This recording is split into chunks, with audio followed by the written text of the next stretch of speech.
All right, chat. Welcome to the dual stream featuring I'm So Brown and myself.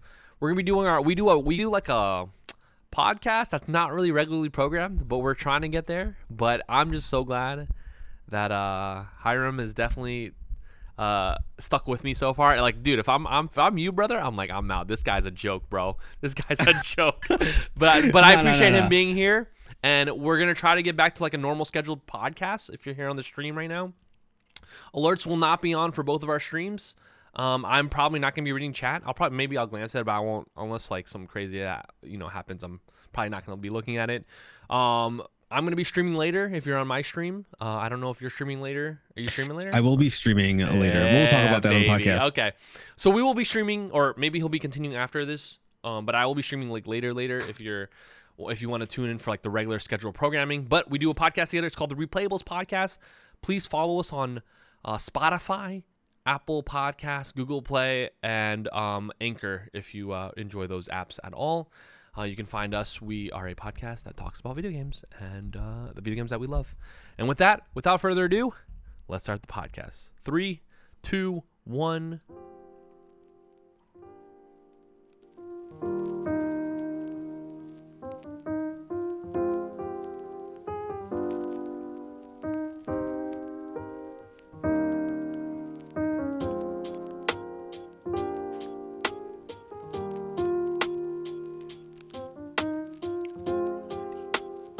Yo, what's going on, everybody? Welcome to the Replayables podcast, where we replay all the old video games that shaped our gaming past, future, and present. You can find us on Apple Podcasts, Google Play, SoundCloud, and Spotify each and every Monday, eventually.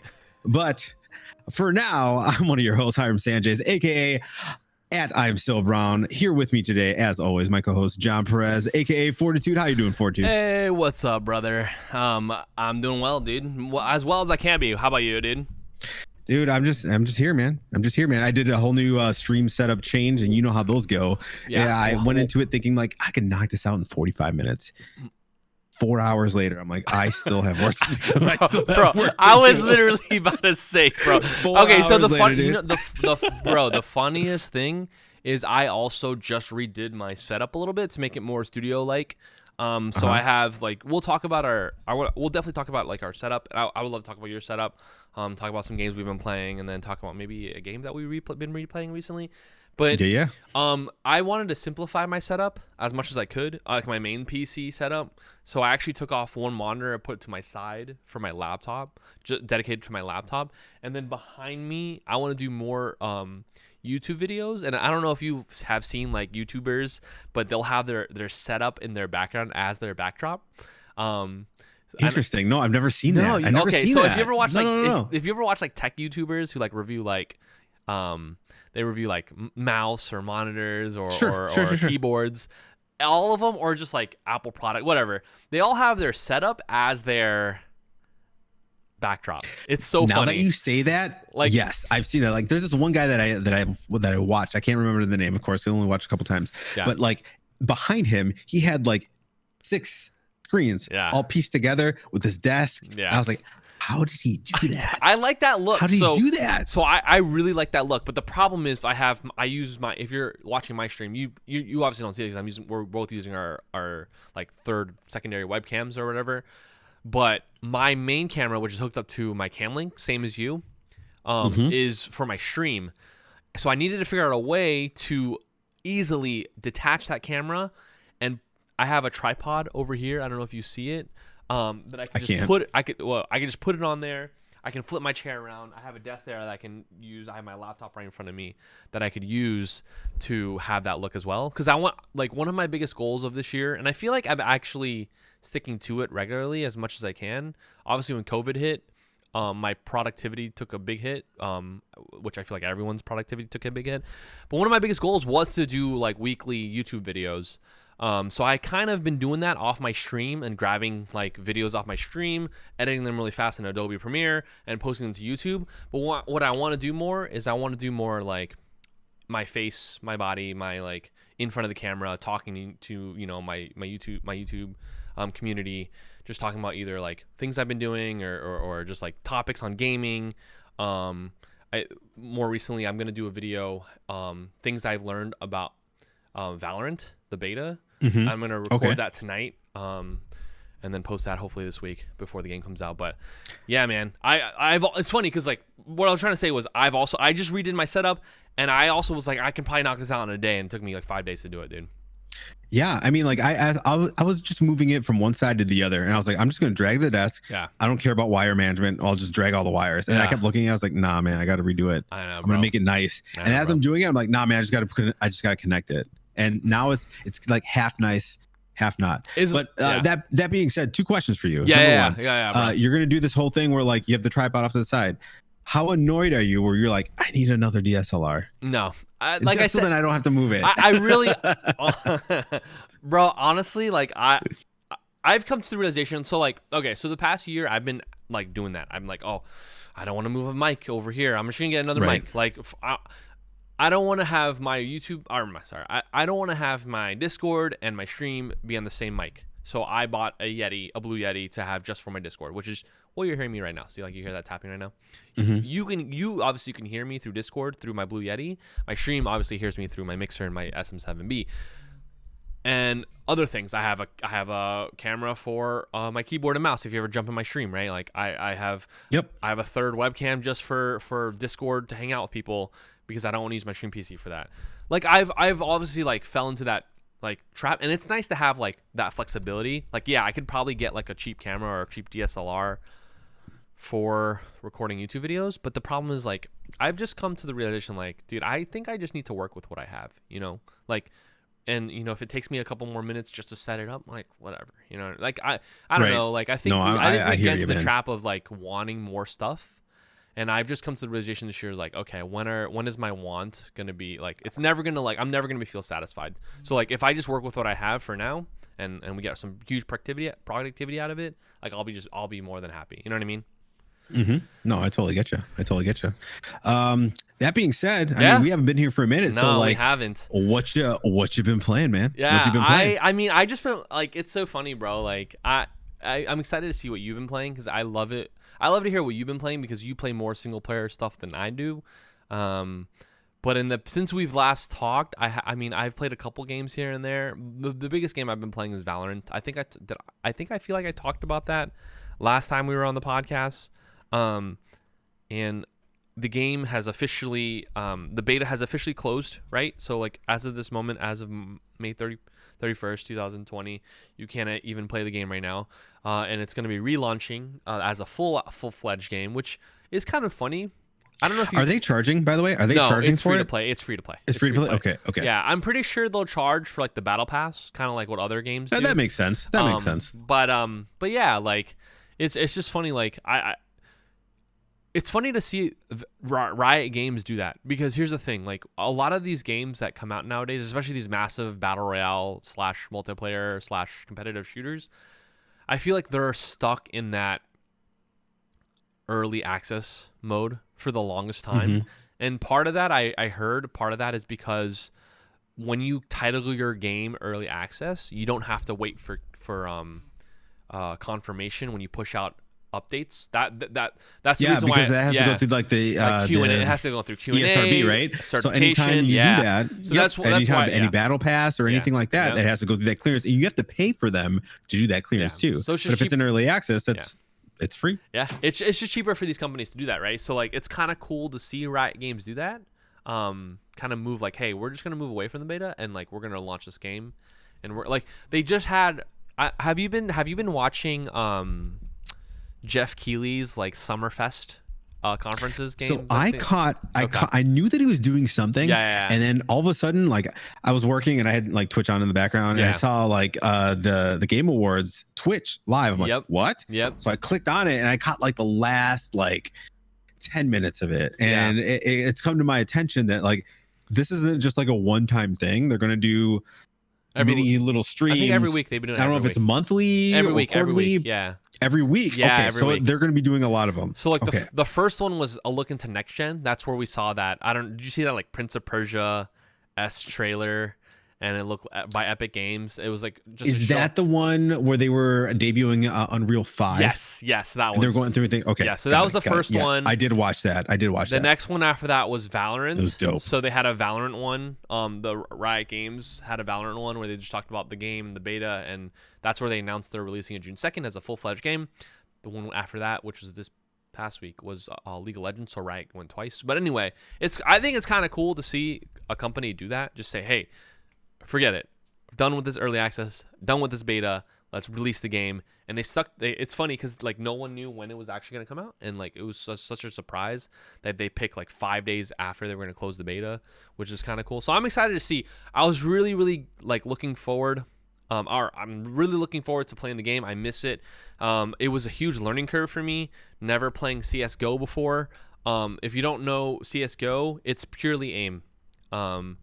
This game is cool because they introduce like abilities and like kind of like Overwatch, which is kind of cool. But at the end of the day, it's like you versus the other guy who's got the better aim, which is kind of nice to see. It messes me up. I come into your streams all the time and I just lurk and I watch you play. Yeah. And I've seen your highlight clips, and it's you basically just going around putting up a wall or some smoke, and then you just like creeping, but there's no ADS. There's no ADS. There is ADS. And there is ADS.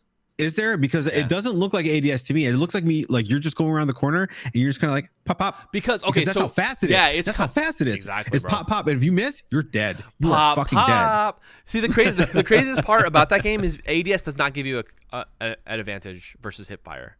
So the only reason why you would do ADS is to like line up your shot a little bit better. But and it actually makes you at a disadvantage because if you have a better aim than the other person, because literally there's no advantage between my hip firing and your ADSing. It doesn't make you more accurate. It doesn't make you, have a better aim. Literally all it does is help you line up that little dot that you see in the middle of your screen a little bit better because obviously you're seeing through a scope. Maybe it gives you a little bit of zoom magnification. But the problem with ADSing, I feel like a lot of the time, is that when you ADS, that's like another second or two. I can click your head faster than you can get into the ADS. The only time I would ADS is that if I'm far away, we're like, okay, like maybe I do need to just line you up a little bit better. But other than that, like it's literally just I'm creeping, and I'm just gonna hit fire you like 9 times out of 10 for sure. So Valorant's been a big game for you. It's taken the spot of Destiny while they figure their shit out and try to get their stuff together, right? Which I feel like they will. But it's not there yet, and that's fine because there's plenty of stuff to play. But has there been any other games outside of Valorant that you've been playing like off stream? Yeah. So there's lots of games. So I mostly play FPS shooters on stream and mostly leave my single player games for off stream, just because like I feel like that's kind of my brand, that I'm going for. Mostly competitive shooters, but I did play Final Fantasy VII Remake. Yo, tell me about that game that I quit on. It stinks, bro. It honestly does stink because to me that game is perfection, man. It's so crazy to see like the two points of view on that game. Like, let's just take your point of view for a second, right? Like, you've never played the original. You have no idea who these characters are. These characters don't have any weight with you. Therefore, you kind of don't care, or you want to care about them, but you really can't because you've never had a history with them. Where on my side, I've had history with them for. How old am I? 30? Yeah. So like I've had history with them really fast. For 23 Reader's years. Digest. Yeah. Reader's Digest. Yeah. Like I never played Final Fantasy VII originally. Yeah. I came into this because I saw the hype. I'm like, yo, this like there's no argument. Cutscenes look great. Yeah. Fighting is awesome, right? But I'm like 6 hours deep, and I'm like, what is happening? Yeah, it's just like, and I get like the anime, like I get that, right? Yeah. But like, I'm just like, this is too much for me. I'm gonna give it one more shot. I gave it one more shot, and I was like, oh, I kind of like it, but not enough to keep playing it. And everybody else that I talked to that like played the original is like, yo, this is lit. This is so much better than the original. So I really feel, I truly, with my heart of hearts, like. If that nostalgia is the anchor, right? That's what's making it like so hot right now. And that's great because there's other things that I have nostalgia for that like I have to look at and be like, hey, if no one like experienced that originally, they wouldn't like it either. But I'm happy that like people like you who played the original are loving it, and they're like, wow, this is like it's like more of the same that I've already loved. Like I love that feeling, so I'm happy that like people like you are having that with this game. But people like me, I should have waited for the $20 release. You know what I mean? Yeah, it's yeah, I think it's so crazy and it's so funny that you mentioned that, just because I think that's the key. Like I don't know if this game was made for newer people to jump in. Like you can, it's there if you want to, but I think I think to me this is a love letter to those who played the original. And because every time I play this game, and I haven't, it's so funny, I actually haven't beat it yet. Like I'm actually taking my time with it because I actually do not want it to end. And so like I'm cool taking 2 weeks off, you know, here and there, and just like playing other stuff and coming back. But to me, like every time, the one thought, and like if I were to do a review, if I worked for IGN.com, you know, and here's my Buzzline review. Like to me, I cannot believe that this game exists. To me, like every time I play, I can't believe what they have done with the content of the original game and space that out and not make it feel I was like gonna say it's it's only a third. It's only a third. It's only of the story. Or yeah, a third of the story. Yeah. Oh my there god. is 2/3 of the story left, which is kind of crazy. They turned this into a $120 game, chat. They actually did. But to me, like it's weird. It doesn't feel it. It honestly feels so weird to play because they've taken you probably honestly in the original game, the Midgar section, which is the city you start out in, only takes about like 5 hours, 7 hours. You know, they've taken that 7 hours and stretched it to about 30 in this game. I was gonna say it's about 30, right? About 30, yeah. But made it seem like it's like real, and they made it seem like it's not filler. They made it seem like it's just not there to exist, but there to add upon what they've already built on the original, which is really cool. And they made Tifa look pretty real. You know what I mean? People hate on me, but I'm actually an Aerith girl. It's hilarious. It's hilarious. Aerith is a mystery to me. She handed me a flower and it dipped. I'm like, what? What are you doing? It's true. I think the reason why I look at those two women and I'm like, I'm more of an Aerith girl is because I have the history in my back. I know what goes on with the entire crew, what happens with her story, Tifa's story. Like it's really cool, and I'm excited to see more and more and more of it. But it's kind of bummer that you didn't like it though. So there's 17 chapters, I believe, in the game in totality. How far are you? Like, what chapter are you on? I think I'm like 12 or 13. I've gone without spoiling. Okay, so you're getting closer. Yeah, without spoiling, I'm at the Wall Market section. So I don't know how far you got. I literally thought you said you were at the Walmart section. That's fine. It's true. I'm at the Walmart section. Yep. I'm at the Walmart section. So it's kind of like overwhelming. The game is kind of overwhelming, especially when it gets allows. I didn't know how much freedom you were gonna have. The original is more like Midgar. At least the Midgar section of the beginning of the game of the original is really like point A to point B. Like you know what you have to do. This game is like point A to point Y and figure out how to get there, you know. Right. It's I as a lover of the original, I want to explore every little section of the game, every little dot of the game. But yeah, that's why it's taking me so long. But yeah, it's just I just believe like this was made for people who played the original. I don't know if it was made for people to come in brand new. Yeah, definitely not for me. But like I said before, and like I've said again and again and again, for people who call me out on it. Yeah, I can't talk shit about the cutscenes. Yeah, they're beautiful and they're fantastic. Yeah. I don't understand what's going on, but they look amazing. Yeah. And when you are in the fighting, when you're actually in the fighting, when you get those summons, I don't remember what they're called, but you get to summon like one of those master beasts or whatever. The summons, yeah. That's when fighting gets really fun, and that they did it right. And I feel like it's such a great mixture of just like live action fighting with like the turn-based RPG. Yeah. Like it's a good mixture of the two. I've never experienced something like that that felt so great. Getting goosebumps. Yeah. Okay, so in the original, when you summon to summon, all it did was do one attack and it's gone.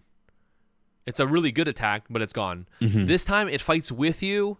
You can use its abilities to fight the opponents, the enemies, and then as it leaves, it does that final attack, which that is really, really cool to me. It's pretty dope. Yeah, it's pretty dope. Yeah, I just the fighting in the game is what I think is the cherry on the top of the cake for me. You know, I remember when they announced originally that they were gonna do action RPG rather than like straight up turn based.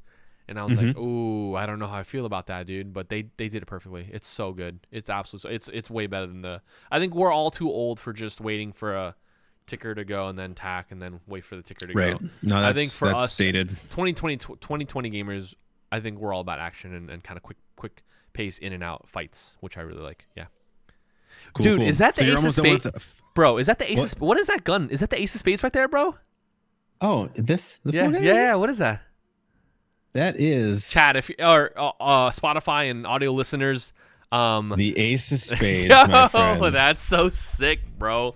That's When sick, Bungie dude. sent me that email saying, "Hey, you've unlocked the Ace of Spades. Would Yeah. you like to buy it?" Yeah. Absolutely. Yo, And I it got spins. It spins. It spins, That's dude. sick, Dude, bro. it spins. Check that out. Check it out. That's so It good, bro. spins. That's so good, dude. That's so So good. yeah, I got that right here. I got Yeah. it right next to my Ghost. Yeah. In front of my Ghost. Next Bro, to the, I didn't realize how much of a DC comic book fan you are. It seems like it. I lean way more towards DC I do. than I do too. Marvel. I do But too. I mean, I like them both. I like them both. yeah. But it to me, like Superman's my favorite of all time forever. Yeah. Very close. A second place is Batman. Yeah. That's so then funny. just the rest of the DC. Yeah.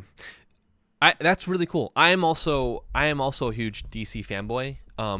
I actually hated Marvel. Marvel actually won me over because how good they were in the MCU. I actually when I first came into watching these Marvel movies, I just like was going in like this is gonna be whack.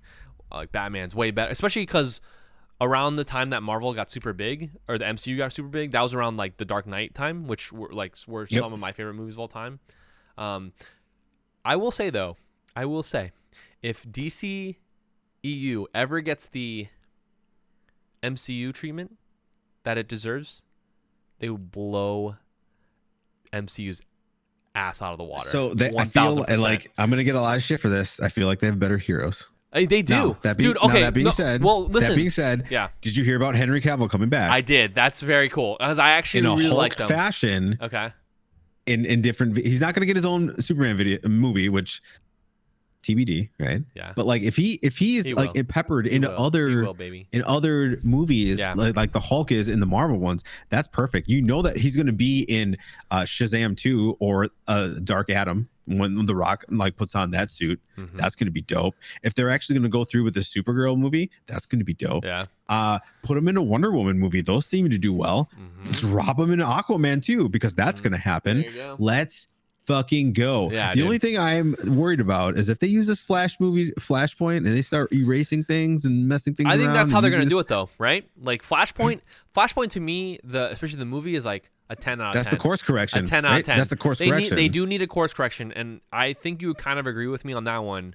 I think Yeah, they well, yeah, do need to absolutely. go back and figure out. Let's just take our time. Let's give each hero what they deserve, their own screen time, so we can build rapport with the audience, and then let's come back to a Justice League in 2025 or something like that. You know, I just feel like there's only a couple of the DC characters that have Are interesting. established themselves, Yeah. right? Like Gal Gadot, you are Wonder Woman. Yes. There is no other Wonder Woman. You are Wonder Woman for the foreseeable isn't it crazy future. how people hated her her as the cast when they casted her, and she just absolutely destroyed everyone. She showed them who's boss. She's awesome, for man. sure. She's awesome for sure. Absolutely. Aquaman, he's not Jason Momoa, he's not going anywhere. No, he's He's Aquaman. Aquaman, He is Aquaman right? for sure. I'm anxious to see this new Batman. You know what I mean? Because technically he might not be part of this DCU. No, I don't. I think they said he's not, right? He's not. Or something? I just stop making these one-off movies, I man. know they Anyway, really we're going on need a to stop. tangent. No, it's not even a tangent. Whatever. This is our damn show, and we can do whatever we So want. you watched The Joker with Joaquin Phoenix and you were like 10 out of 10, best loved it, movie bro. ever. I loved I it. was like, good movie. Don't know if it needed to exist. Honestly, Yeah. in my opinion, yeah. great movie. But like, don't throw these little like Bruce, Yeah. you're my brother. It Don't doesn't- throw these little. Just make it about the Joker. Okay, so for me, the reason why I love Joker so much is because I felt like that was a movie in the Nolan universe, and so like when I watched that movie, 100%. to me, I agree with you. like I love. Okay, so don't get me wrong, I love the craziness, like Superman flying 300 miles an hour into Darkseid kicking his face in the dirt. I love when Green Lantern and the Green Lantern Corps do their thing. I love it when Flash is running around like crazy, going back into time, going to different universes. I love all that. Don't get me wrong. But dude, I just, for some reason, like, I love the Nolan-esque realism of that universe. Like, I love how Batman in Nolan is so grounded. And I love the Joker because of that. It felt real to me, therefore makes these characters even more real to me. And the problem is that they keep doing these one-off films, and it like messes with you when these other films come out, because they're much more lighthearted, they're much more silly, they're much more, out of realism in a good way and also bad ways. It's tough, man. They keep messing up. I don't know what they're doing, but I feel like they just keep messing up, making these two different universes. I mean, the next Batman, but bro, it's not like that difficult though, right? It's not that difficult, because like even in the TV show The Flash, when they did the last crossover, you had Ezra Miller's Flash in there for just a little bit, right? Establishing the multiverse, and like you can have the Nolan-esque kind of stuff on a different multiverse. Like the ingredients are there. You just have to explain it to people, and they haven't taken the time to do that in an appropriate way that like it reaches to the masses. Nerds like you and me, we get it. We're like, yeah, let's fucking go. But like, you need to take your time with the people that don't understand about that stuff. It's rough, bro. Bro. Like, it is what it is. Yeah, it is what it is, man. The Batman movie I'm looking forward to, because I just don't know what it's going to be like. I am excited. Apparently, it's not part of the DCEU, but it is its own thing. But it is like what you said, man. It is what it is, man. And we kind of have to just accept that at this point. I feel like I'm not going to be mad for more Batman. I'm not going to be mad about more Batman. You know what I mean? I feel like they are going in the right direction, though. And we'll see. I don't know about the movie choices that they've. I literally just right before we were talking, IGN posted something on their Instagram about the next like 10 movies that are coming out from the DCEU. And so we'll see, man. It's going to be super interesting. Wonder Woman comes out in August. Super excited to see that. I hope there's a post-credit scenes. Me too. To kind of lay out they need to lay out the groundwork. Kind of like what the first Iron Man did in its post-credit scene, where it's talking about like the Avenger Initiative. They need to kind of like lay out the layout. And I feel like they did that with the first Wonder Woman, even though Man of Steel came out before. Don't get me wrong. Obviously, as you can see behind me, huge Superman fan. Love everything Man of Steel. But like, I connected with the Wonder Woman movie in a way that I never anticipated, and it was relatable to the masses, and that's what you need. Yeah. And you need to use that as the catalyst to the entirety of the DCEU. Yeah, facts. What do I know? I'm just some brown nerd in Wisconsin that likes comic books. You know what I mean? Facts, dude. Facts. Yeah. Like Batman and Superman. Yeah. Batman and Superman are the number one and number two superhero of all time. I mean, go Google. They're the most searched. They're the most looked at. Like, they have something there. They just need to capitalize on it. Yep. Was Batman vs Superman a good movie, Brown? What's up, bro? Where you lay on that one? Where do you really want to have this conversation? No, let's just say welcome to the DCEU podcast. Yeah. I liked it. But I feel like that's a whole podcast for a different time. For sure. All right. So games you've been playing, Brown. What you been playing recently, brother? All right, so last time we were talking, I was playing Assassin's Creed Odyssey. Okay. I have since then beat the main storyline. How was it? Good? Wow. Yeah. Which one's Odyssey? How did I let this one pass by? The same way that you and me felt about The Witcher 3. Oh my gosh. Gosh. And I almost like this more than Witcher 3. And I really like Witcher 3. Dude. And I really like Witcher 3. Like, I put 62 hours into this game to main path it. Yeah. To main path. And at any time I went to go do something, I was like, oh, what's this? I still haven't uncovered the whole map. I downloaded the DLC. I haven't even touched it yet. I'll be streaming it for sure, but I just need a little break. Holy crap. So Assassin's Creed Odyssey is the one in Greece, and you get to pick whether you want to be Alexios or Cassandra. And that's that one? Okay. Yep, and the story will shape itself like opposite, right? If you decide to be Cassandra, then the antagonist will be your brother, right? Alexios.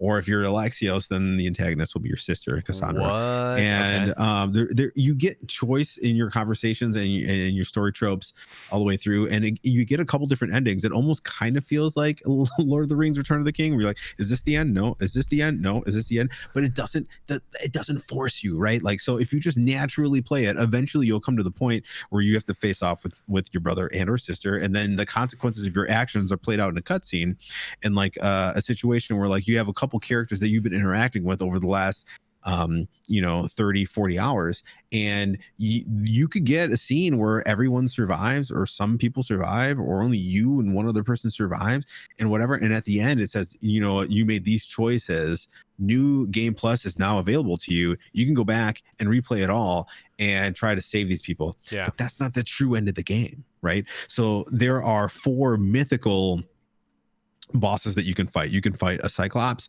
you can fight a Medusa, a Sphinx, and what's the last one? The Minotaur, right? But it's not a thing where like, hey, here's the Minotaur, go after it. There are several side quests where like if you're just main pathing it, you will completely bypass it and you'll never complete it, and you can still finish the game, right?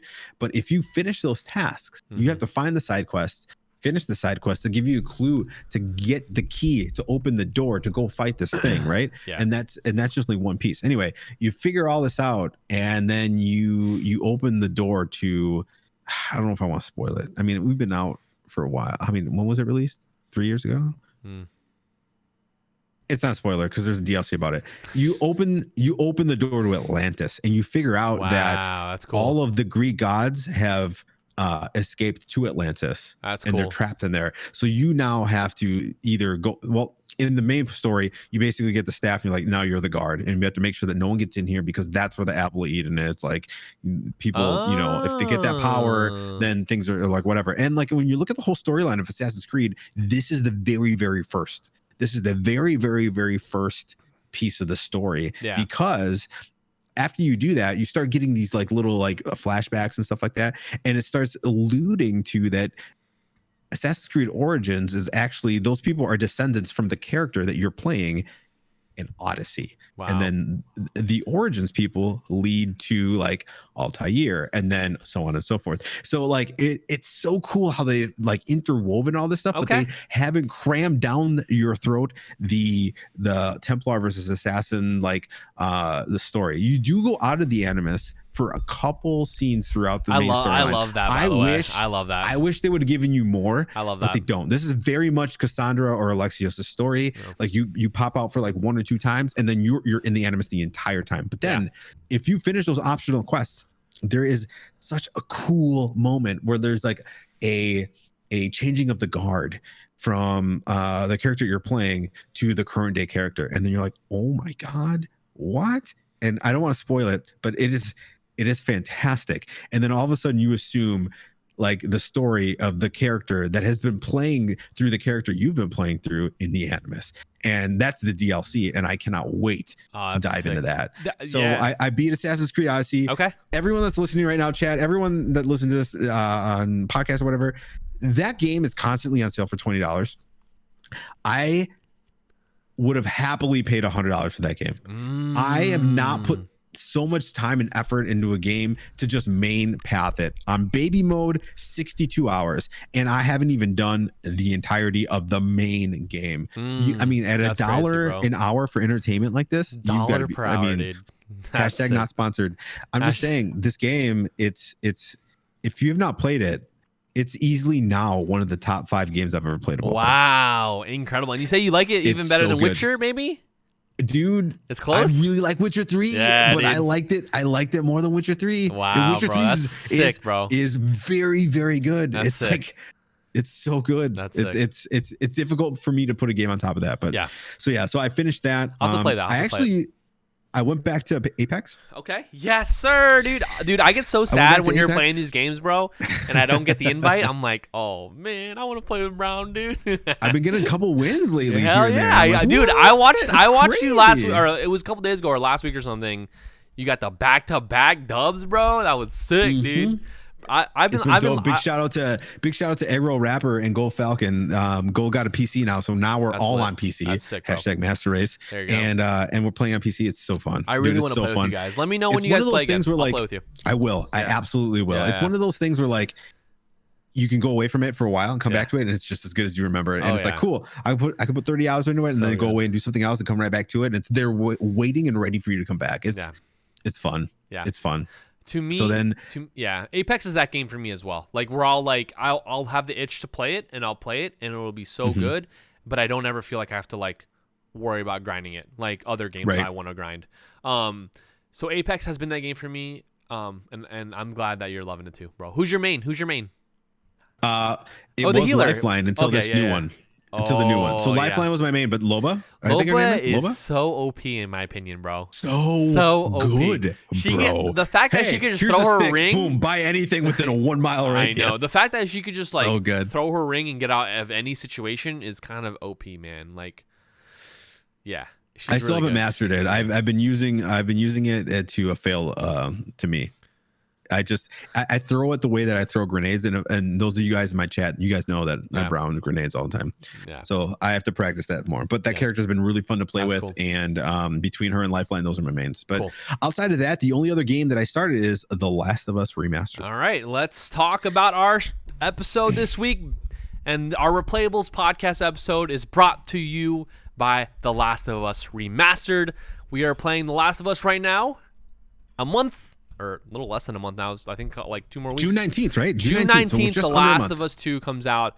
So let's talk about The Last of Us Remastered. Or just we can even just say The Last of Us. Honestly, we don't have to keep saying The Last of Us. Right.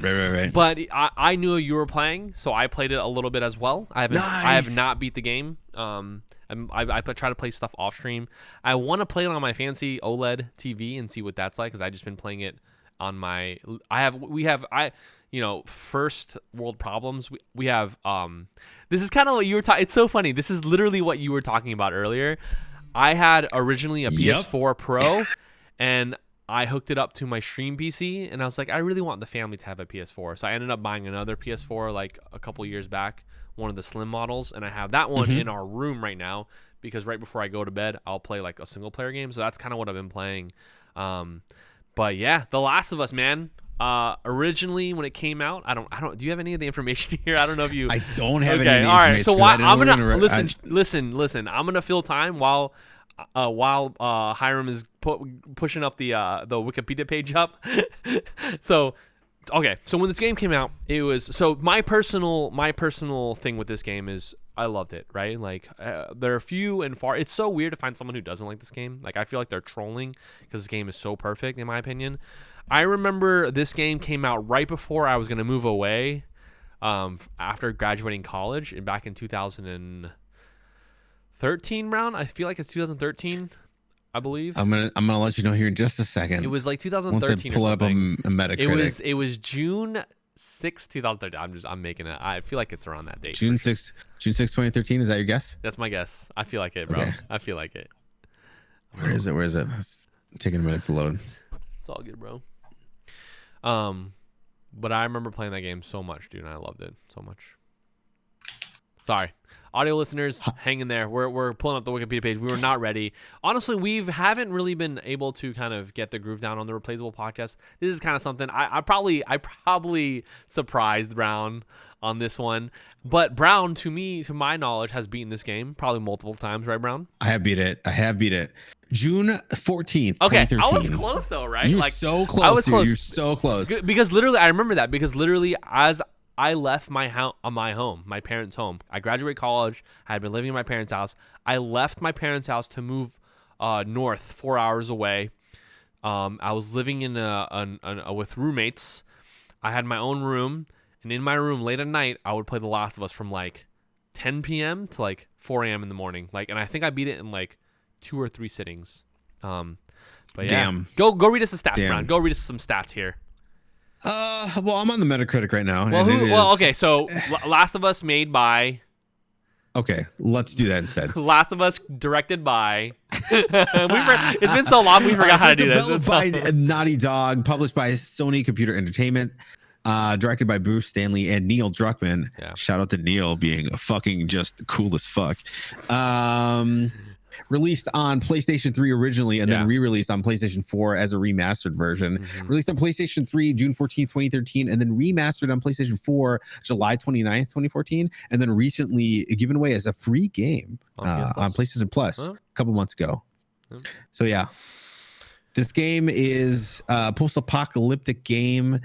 You can pretty much call it a zombie game, but they take the different route of saying that they're clickers. It's due to a fungus, right? It's due to the name escapes me. What is it? It's The cordyceps. Yeah, the cordyceps Yep. fungus. Yeah, it's basically where So the fungus implants itself on your brain, and basically either takes control of you, or it basically is a parasite that kills you and uses your body to allow itself to grow. So yeah. Yep. So actually, What's the I got a Metacritic on synopsis it? here. What's the Metacritic on it? 95. 95. A 95. Is that good, yeah, Brown? 95 is the I don't Metacritic score. remember if User that's score good or not. 9.1. I don't know why it's not a perfect 100. This thing is a Yeah, masterpiece. it really is a masterpiece. It really is. It's one of those things that like you don't know how good it is until you're like, you know it's good, and then you get to certain points in this game and you're like, wow, this rivals some of the best media in existence. Yeah. The story is great, and this is very much I like to think of it as have you played through the Telltale Walking Dead games? Yep.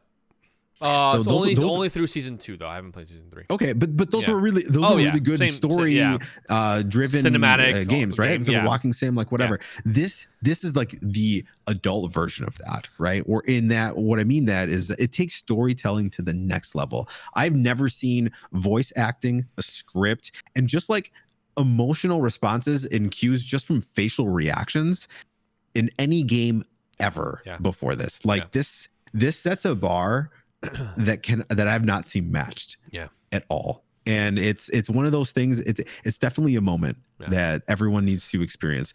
I played it right away when it came through. I cried in the first 10 minutes. Yeah, it was one of the only games that ever made me tear up and got me like that. And there were a couple things that this game does something that many games fail at with the pacing, where like you get to the point you're like, oh my god, when is this finally gonna, oh shit, here we are, and then there you go, it flips the switch on you without even knowing it, and you're enjoying every single minute of it. And then when you get to moments that like the giraffe, which I'm not going to spoil, but when you get to the giraffe moment, it's like, there's so many of those moments, bro. There's so many of those moments. It makes you feel feels you didn't even know you could feel. Yeah. Or through a video game, at least. Through a video game. It's just such a special game. It's such a special game. So I'm very excited for The Last of Us 2. But that being said, I'm kind of nervous. Yeah. Because I've seen some of these trailers. And I didn't watch any of it, by the way. They take the feels to the next level. It not necessarily in a sadness, but like there's a scene where like they take this girl and they pin her down because she's some sort of intruder or whatever, and they say clip her wings, and then the thugs proceed to just take a hammer and smash her arm and elbow, and they show it, and it makes me just go and that's just the trailer. Yeah, dude. That's just the trailer. So I'm excited, but also kind of like, am I gonna be able to play this game? I'm excited, bro. I'm so excited. Yeah, I mean, I pretty much agree with all the sentiments you have, man. Like, this was, I think, there's so many games that have those cinematic moments that you play. I mean, like, just thinking off the top of my head, right? Like, every PlayStation 4 exclusive, basically. But, I mean, even further back, like to me, one of the most cinematic games that I've ever played in my life that I think is also perfection is Metal Gear Solid 1, right? Like, have you played Metal Gear Solid 1? Yeah, I played. Yep, right? Like, I played you it. Play I that actually game. Played it remastered on the GameCube. Yeah. Oh gosh, so good. Twin Snakes, boy. So good. It was very good. Honestly, like that game to Psycho me was Mantis. like, whoa, I can't believe video games can do this, right? Like one of the first times ever. This, I also had the same reaction to this game, but what makes this game more powerful is I just never thought to this point that with all our technology, with all our green screens and little balls on your body, you know, with the actors, you know, talking Phrasing. you know, Ping pong balls. Ping pong balls. It shouldn't have surprised us, bro, how good and how well they did this game. You know, that part of me is like, you know, it should have never been this way. It's coming out in 3 weeks, right? It's coming out in 3 weeks. Yeah. I feel like the way that they're doing the PS4 the same way they did PS3. It's like the final song. It's the swan song for the PS3, Last of Us. Now they're doing the final song. Bro, we get 2 swan songs, bro. But part of me is like, yo, should I wait for PS5? It's going so much better on you PS5. don't. Just do. I literally knew this game. I kind of knew this game was going to be on PS4. This is right before the PS4 came out. I think this game came out in June. PS4 came out in November that year. And then the game came out in like what did you say, July, like a couple months Yep. after the PS4 Yep. or like 6 months after the PS4 launch, 7 months, 8 months, right? Like we're gonna get a Last of Us 2 remaster on PS5. Like it's just inevitable. But I think we do the same thing. We get the game, we play it, and like maybe we don't, maybe we wait for our like big playthrough, the second game, or we just like, I don't know, I'm gonna play this game. I'm so excited. All right, let's get back to The Last of Us, right? Like You and I are in agreement. When this game comes out, we're playing on whatever platform we have immediately to get through the story. But the real question is, and this conversation can be for a different time. Yeah. Do we buy the remaster on PlayStation 5 or on PC? I think I'm such in a different spot from 2013 to 2014 to now, where I don't really care about playing games on console anymore. I feel like you're kind of there as well. I know for sure we're gonna want to get through the story and play through it and talk about it and have conversations about it and try to like play it just so we don't get spoiled. I think now, as an adult who doesn't have that much time anymore to just replay games like crazy, I think I'm just gonna play it once, and then if it ever comes to PC or when the multiplayer comes out, I'll probably dip into it again. But I think for me, I will probably just play it my playthrough on normal or hard, and then I don't know if I want to platinum it, I'll go for it. But other than that, man, like I'm good. Like I don't have to play it on PS5. Like where like PS4 was such a huge thing. I had never experienced graphics like PS4. I wasn't a PC gamer. I was only a console gamer. I came from PS3, upgraded to PS4. Got Last of Us Remastered, played Last of Us Remastered, loved it. Played the I can't wait to. I played the crap out of the multiplayer is one of the best multiplayers of all time. I'm gonna say this right now. Last of Us multiplayer, great, one of the greatest multiplayer of all time. Way before Never its played time. it. Way before its time, chat. Like if that multiplayer came out as a free game today, which kind of is, you can still play it. Servers are on, but if you ever play the Last of Us multiplayer, it's so good, and I think it was way before its time. Anyway. Like I said, like I'm good, dude. Like I'll be happy to play my playthrough and then come back to my sweet baby PC and make love to it, But this game, even just The Last of Us, and I'm sure The Last of Us too. The story is phenomenal, right? Like we're in agreement there. It sets the bar as something great, but it's also really heavy, and it's one of those things that it's not something you want to keep re-experiencing because it's not a good world. It is not a happy-go-lucky story. It is very sad, and especially the way The Last of Us ends. And I'm not going to talk about that, but like when you have that realization of like who you end up being or like how that end up turning out, it gives you such a mind spin, and you're just like, wait, but I remember, and it's not one of those things that you want to keep watching, right? It's kind of like Schindler's List, great movie, but that's not something you want to watch every weekend. Pulp Fiction. You know what I mean? Like Pulp Fiction, like you don't want to keep watching Pulp Fiction. That's a terrible movie to watch over and over again. It's one of the greatest movies of all time. But I've never seen Pulp Fiction. Okay, I would never watch that. I would never watch Pulp Fiction more than once. It's a really heavy movie. Same with this game, right? Like this game, it's a really heavy game. Not only is it really heavy, but to me, like replaying it over and over again takes away from the original magic of like those first couple playthroughs or like even the first playthrough. But yeah, I remember, we're probably not too spoilers right now, but I remember being at that last part and you thought you had a choice, but you really didn't. Yep. But I remember being there and just putting my controller down for at least 10 minutes. Because I knew what I had to do and I did not want to do it. Like that's kind of how I felt. Later on, I realized, okay, like I wasn't playing as me. I was playing as the characters. And like, this is obviously what the characters wanted to do, or like, this is not our story, but their story. And like, I came to terms with like, okay, it makes sense a little bit. But I remember like this game again flips the script on us so many times where we feel like we own these characters. Like we're playing as what we would do. The whole time, like we're just experiencing this thing, Yep. That's that you said it perfectly. You said it absolutely perfectly. So good, shout out to Troy Baker. God shout damn, out to he's so good at what he does. Ashley Johnson, good. Dude, so good. All the characters was there. it Nolan in there? Nolan North? Nolan North was in that game. He played the bad guy. He did play the bad guy. Yeah, dude. Yeah. They're all so good. Everyone's so good in that game. Yeah. Even Tess. Even the character that plays Tess. Yeah. Yeah. How far along are you in this? I just played the couple, like just the opening. I love the opening, man. Like if we could just talk about the opening for a second. That opening to me, I remember playing that opening. Obviously, you play as the daughter in the beginning. If you probably everyone's had probably seen the scenes before. Like you play as the daughter in the beginning, and you're just kind of going through it. You're a little scared. I remember playing that beginning, bro, and you get to the big section, the part where the prologue ends, and you're yeah, I just remember weeping, bro. Yep. And this time around, bro, like it's even worse because I actually have a daughter, and I was gonna say, like, yeah. it's got to affect you more. Oh yeah. Oh, video games when you have children. It really much reminds me of an episode of The Walking Dead where Carol and was out with the two girls, and they were sisters, and the sister killed. Bro. You know what I mean? You know what I'm talking about, right? Yeah. So like my friend Sean, he's like, hey, you got to watch this episode. It's pretty heavy, and I watched it. I was like, dude, like.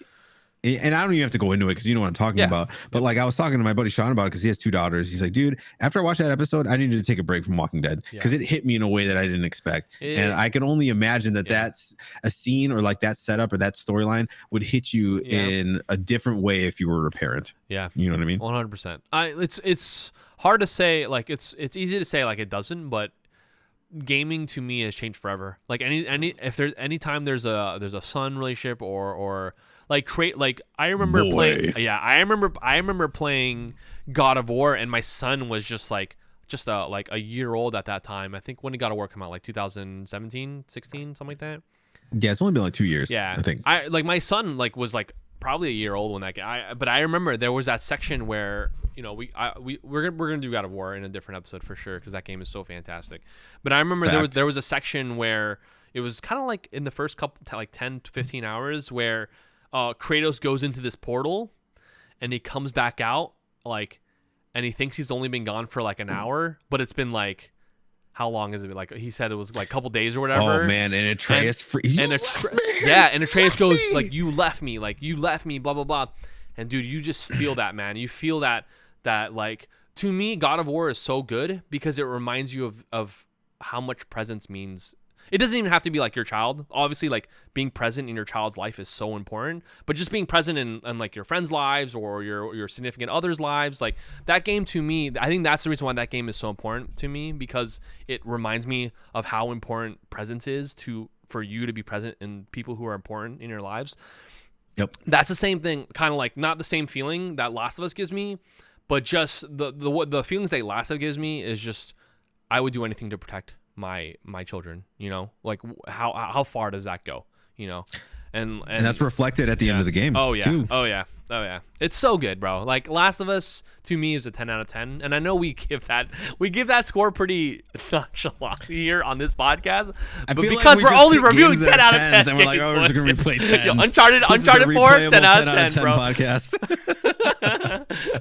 Uncharted 10 out of 10, Last of Us 10 out of 10, but honestly we have Naughty Dog 10 out of 10. It's so good, dude. And there's so many moments in this game that make you feel a certain way. I mean, the to me, one of the to me, everyone's like, the giraffe scene is really that's not the most feeling game or part to me. You know what the scene that hits me the most? The one with What's Sam. that? The one with Sam and his brother. You know what I'm talking about? No. Sam. Remember the two African American dudes you meet? The little boy and the brother. I think it's his brother. It can't be his dad. Yeah, I'm not there yet. I totally Yeah. But you've obviously you've beat the game. You know what I'm talking about. I beat the game. Yep. There's a scene with that one where you just go through hell. By the way, you fight the I don't know if it's just like a gang or it probably is I don't know. It's the Fireflies or a gang. Actually, we should talk about that too, because and I think we're running short on time. But we are running short on time. We'll talk about this more next episode. But there is such a great dynamic between. There's a completely different fight style when you're fighting these zombies versus humans. Yeah. And the human, you're just like, dude, but you're one of me. Like, we're trying to survive together. Why are we being like this? Yeah. And it's such a different approach, right? Yep. Where it's almost more violent to fight the living than it is to fight the dead. Yep. It's funny that you bring that up. That's the multiplayer, bro. The multiplayer is everyone has their own little camp. and you have to play multiplayer games to bring back supplies. If you don't bring back supplies, your camp, well, all these little dots start disappearing and dying, and like some of them can be infected, and you got to go play a multiplayer game to bring back medicine. And like the way that they do the multiplayer is if you don't win games in multiplayer, or if you don't do well in multiplayer, it's game over, bro. You gotta start all over. You gotta start all over. If every person in your camp dies, it resets you have to restart. Perma wipe. It's like it's almost like a perma wipe, but like you just reset with like 3 people. Sure. But like the cool part is like the more you do well in multiplayer, the more people come to your camp, and like interesting. But the crazy part is like what you said, like when you fight the living, you're not just fighting them and trying to survive. Like you're fighting them for their supplies. You're fighting them to bring more people to your camp. Blah blah blah, and that's kind of like how I think why multiplayer was so good is because you weren't just fighting a regular like someone else playing Last of Us multiplayer. You were fighting someone who needed supplies for their camp, dude, or else their camp was gonna die, or people in their camp were gonna die. It was like they're doing the same thing you're doing. It's just the best person wins. Exactly, bro. Exactly. It was like it was like 4-on-4 too. It was really cool. Like it was 4-on-4 S&D. Like you were just like trying to hunt each other. It was really really cool, man. I really enjoyed the multiplayer a lot. Underrated multiplayer in my opinion. Anybody in Brown's chat, you've played the multiplayer, you know exactly what I'm talking about. It's so good, dude. It's so good. Yeah. How did you play the game? Did you kind of try to sneak around, or did you go in guns blazing? Because it was rough, man. It's one of those.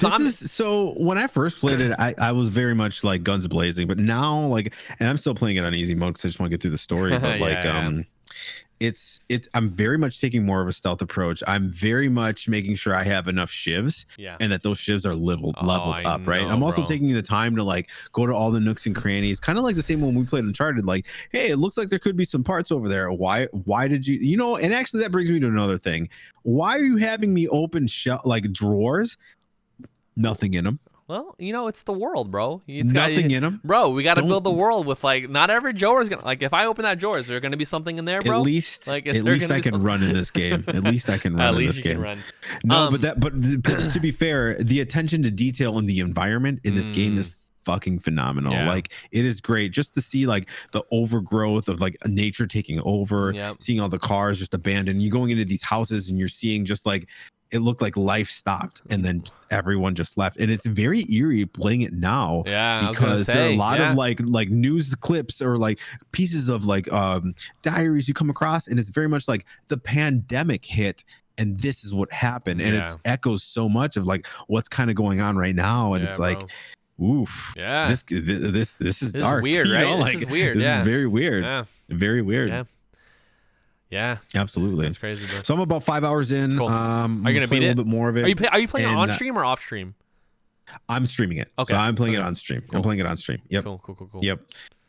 So hopefully we'll beat it here in the next couple weeks, and we'll be ready for The Last of Us 2 when that comes out, and we'll stream that too. I don't know if I'm gonna beat it, dude. I love the game. I love my time with it, but I am just ready for Last of Us 2. Like normally, I will say like before a big game comes out or the sequel comes out, I will play the original.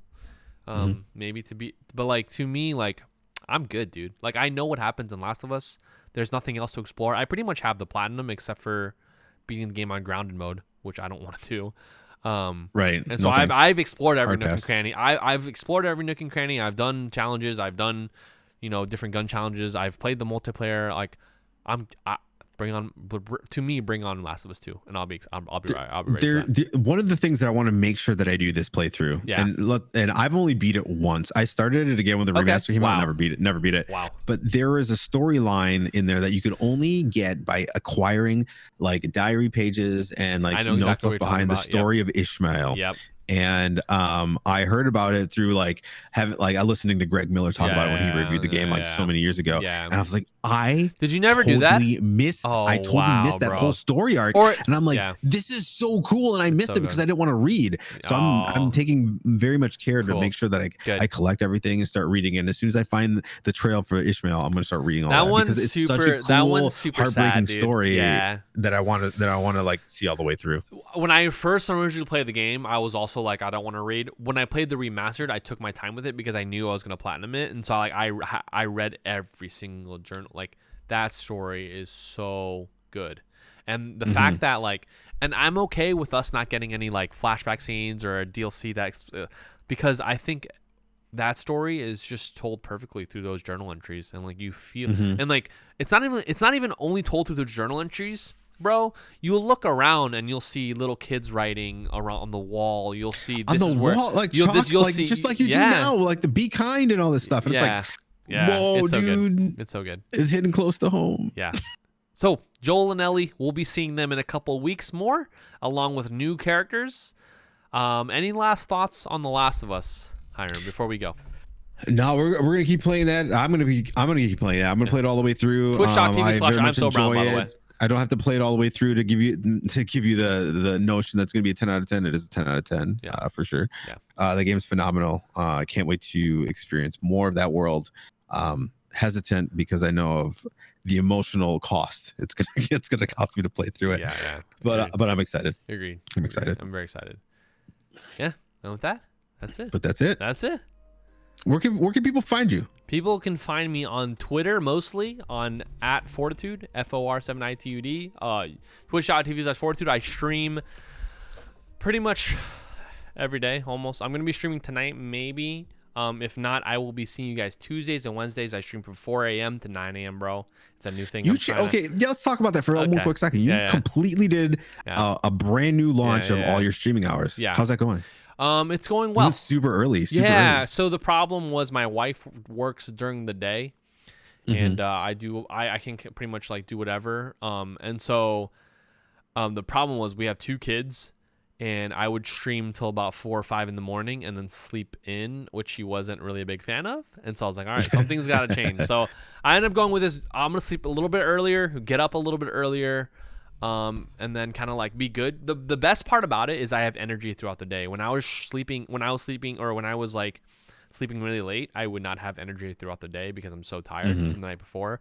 It feels really good to have energy throughout the day and be like supportive in the way she needs me to be, but also to be awake, alert, and kind of like give all my attention to my kids and my wife and kind of what we have to do during the day. So it's not bad. It's only on Tuesdays and Wednesdays. Everything else is like still in the evening, like Thursdays and Fridays and the weekends. So yeah. No, I mean, you gotta do what you gotta do. You gotta put those priorities straight, and like definitely. Bro. And I can echo what you said. I mean, like I remember, and not so much now, but like I used to get up at like 5 a.m. run. Just go for a little 5K, and like the days that I did that, I felt so awesome. So and good, like, bro. Yeah. But like it's just the hump of forcing yourself to do it. Yeah. Because once it's done, like you're like, wow. Yeah. I feel like I have enough energy. Love it, bro. Love it. When we get back on the 5Ks, bro, let's go. Soon. I need to work out, bro. I need to work out so bad, dude. I need to work out and I need a haircut. Let's get it. Where can people find you, Brown? Where can people find you? People can find me almost everywhere. You can find me at Twitter. You can find me at twitch.tv/I'm so brown. You can go find me on Twitter at I'm so brown. I stream about 4 nights a week, so Tuesday, Thursdays, every other Friday, Saturday, and Sundays. Follow me on Discord at I'm so brown. That will let you know what I'm streaming and when I'm streaming. The schedule is pretty much around like 6 to 9, but sometimes we fudge it a little bit in between there. But yeah, that's pretty much it. And where can people find the podcasts, Hiram? I mean, wherever you want to listen to podcasts, you can find it at Apple Podcasts. You can find it at Spotify, Google Play, SoundCloud, and Anchor. There you go. Every Monday, if we did the podcast the week before. Yeah. We'll get on a better cadence. Life has been a little bit crazy with COVID and a little bit of rearranging. But like I told Fortitude, I don't want to get too whatever about this. This is a fun thing that we do, and I just want to keep it fun. And so, like, when you get an episode, it's a fun episode, and we're gonna promise you that it's a fun episode, 100%. And it's something that we enjoy. We might not promise you consistency, but we'll definitely promise you some fun for sure. Absolutely. All right. But that's it. That's it. Until next time, guys. Until next time. See you later.